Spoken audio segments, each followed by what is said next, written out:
E aí, Sapiens, beleza? Estamos aí à frente de uma guerra no século XXI. E eu que pensei que falar de calor que seria ruim, hein? Vamos começar então com um pequeno contexto histórico do nosso amigo Moses. Falar de Rússia e Ucrânia, na verdade, é falar de 2 regiões que estão historicamente em conflito há séculos. Faziam parte de reinos diferentes, apesar de abrigarem uma mesma etnia na sua maioria, os eslavos, mas que seguiram cursos de desenvolvimento histórico em ritmos diferentes. A Rússia se tornaria um império e a Ucrânia não conseguira, ao longo dessa evolução histórica, atingir o mesmo patamar. De modo que a Rússia sempre procurou manter uma certa hegemonia sobre o território que hoje chamamos de Ucrânia. Até porque essa região, ela é uma região geopoliticamente estratégica e bastante rica em recursos naturais. Dizem até que a Ucrânia é o celeiro da Europa. Então é a base para a produção de grãos que vão servir, por sua vez, de base para a dieta principal dos europeus, que é o consumo de grãos como o trigo, por exemplo, na no fabrico do pão, né. E da pizza italiana, né, meu, pô, quase tudo tem, né, bicho. O trigo, a soja, que são grãos que a Ucrânia produz.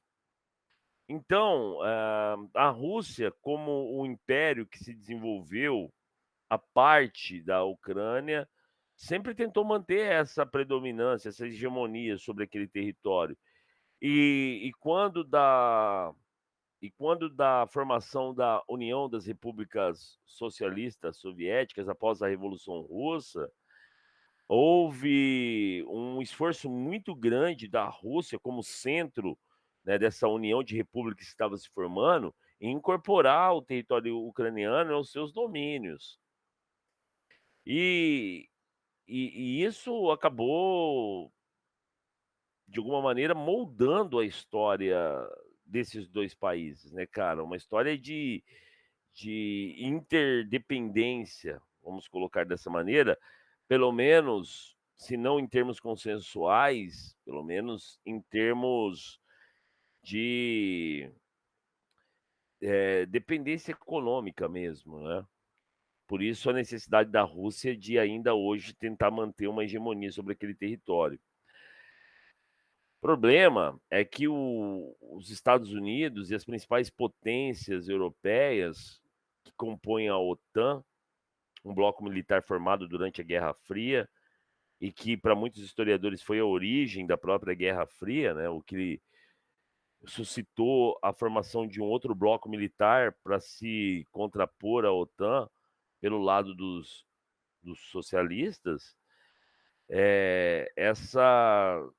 Essa tentativa, né, da OTAN de se de se ampliar, né, de alguma maneira de se expandir por territórios que antes pertenciam à União Soviética, cara, cuja principal república era a Rússia.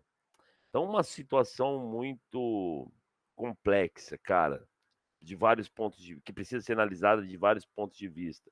Ponto de vista histórico, ponto de vista geopolítico, ponto de vista étnico, nós não podemos esquecer, eu gostaria até de falar um pouco mais sobre isso, mas eu passo a palavra a ti agora.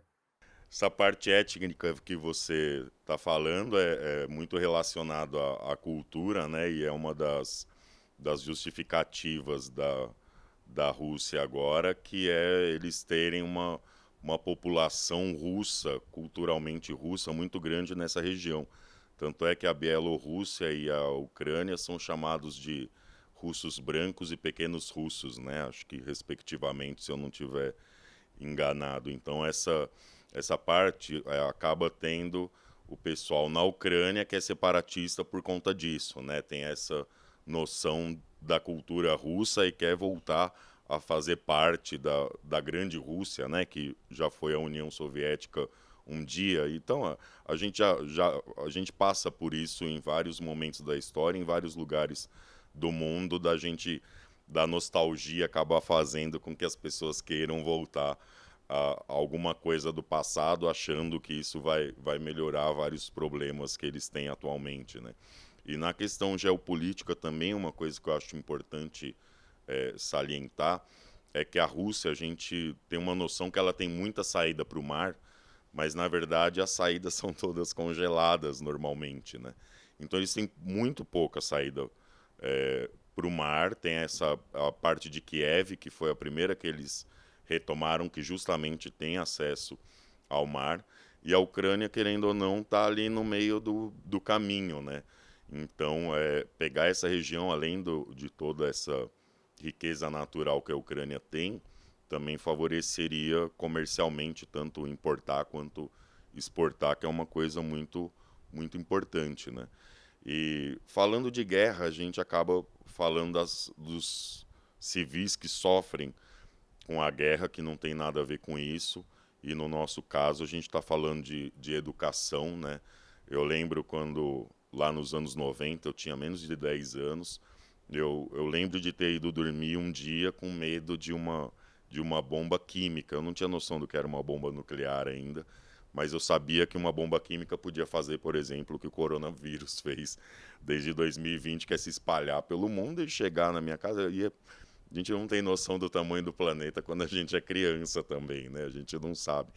Então, os nossos, as nossas crianças, os nossos jovens ouvindo isso hoje em dia, nesse contexto, é uma coisa que amedronta e dá certa estabilidade, mas às vezes o pessoal usa alguns termos como fui forjado na guerra, que é guerreiro e tudo mais. E o Brasil, ainda bem, a gente não tem nenhuma grande cultura de guerra. Então imagina esses jovens e essas crianças, os professores, num país, seja atacando, seja recebendo, a gente já tem imagens de bombas caindo por tudo quanto é lugar. Então, já teve essa onda do coronavírus que afetou a educação no mundo, por mais tecnológico e acesso à educação que tenha. E aí, no fim dessa pandemia, se é que a gente pode falar que está no fim, é muito cedo ainda para isso, mas na sequência já vem uma guerra. Então, é realmente assim, independente de achar que seja uma guerra, eu acho que nunca é justificável e as pessoas estão sofrendo e realmente a gente vai ter um impacto na educação e na sobrevivência, na alimentação, tudo. Tantas coisas, né, Moisés, que a gente queria estar falando hoje dos nossos jovens, mas a gente tem que se preocupar com o pessoal do outro lado do mundo que não são menos humanos que a gente se solidariza com quem sofre de um jeito ou de outro. Né? Com certeza, meu querido. Os jovens e as crianças são os que mais sofrem. Até nesse caso, sofrem mais do que os idosos, em termos de impacto psicológico. Por quê? Porque os idosos já passaram por inúmeras experiências e por melhor que tenha sido a vida de uma pessoa, ela passou por alguns momentos de sabores ao longo da sua existência, o que a fez, de alguma forma, já estar mais preparada, mais escolada para algumas situações, né. Então, imagine, meu querido, você ter que virar para o seu filho e dizer: "Filho, você não vai poder ir para a escola hoje, porque o nosso país está sendo bombardeado por um país inimigo". Imagine na cabeça da minha filha, cara, que tem, 10 anos: "Pai, mas, tipo, o que é um país inimigo?". Tá bom, é como você disse bem, existe, infelizmente, nesses países, uma certa cultura de guerra pelos seus antepassados históricos, né. Agora, os jovens, eles imagino que não os jovens de hoje nesse país não tenham sido educados para esperar que o país deles passe por um bombardeio, não é, a qualquer momento. Então, ou pelo menos, tipo, isso se acontecer é para uma minoria. A maioria dos jovens são, né, criados de uma maneira natural. Imagine você ter que num dia falar para o seu filho: "Ó, não vou pai, não vou para a escola hoje não, não vai porque o nosso país aqui, a nossa cidade está sendo bombardeada pelo nosso inimigo". Imagine, cara, o quão traumático não é isso na cabeça de uma criança. Tem muita razão, meu amigo, em falar isso, né, é algo na qual a gente não pensa, né, não pensa. E as crianças, e o impacto disso que está acontecendo? A gente pensa nos impactos econômicos, a gente pensa nos impactos, eh, sei lá, sociais, políticos, principalmente, mas e o impacto nas crianças, né? E como essas crianças vão crescer, Ricardo? Porque crianças que crescem nesse tipo de ambiente tendem a se tornar, né, crianças que começam, de repente, a perceber o mundo, como um campo de guerra, né, cara, um lugar não legal para se viver e tal, enfim, sei lá, mano. Fico muito apreensivo com relação a isso, porque eu tenho filha, meu, e você também, então, porra, né, qual o impacto na cabeça das nossas crianças? Por mais que a gente não seja nem atingido diretamente, vai ter um impacto, né, meu, sobretudo com essa sociedade conectada hoje, hiperconectada, né, meu.